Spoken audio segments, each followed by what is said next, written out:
السلام علیکم دوستان برداران گرامی، امیدوارم که تناسیت خانواده سربلند است. هر کی جای باشید باشید الله مهربان نگهبانتون باشه. برادران عزیز، چقدر که میبینیم ما در ازیا هیجام قرار داریم. مرحمت بیاین ان شاء الله. ما در خدمت همه شما هستیم. چقدر که این برادر ما را میبینین، برادر ما مهمون شده امروز هیجامش کردیم ماشاءالله. بهترین خونی برام است.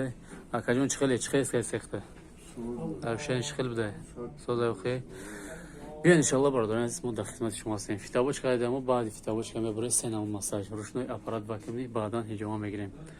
خب برادران عزیز، یک دو هفته پیش реклама کرده بودیم безплатно. برادرایی که مقصد بکورن، کور ندارن، نیاز به هیجام کنی دارن، اما شرایط ندارن، همون شخصیت رو مقصد 5 نفر دیگه موندگی، یک نفر اومد 5 نفر دیگه موندگی. مرحمت بیاین ان شاء الله безплатно هیجام میکنیم. حسابی برادرای خیرخواهمون 5 نفر دیگه را میگیریم.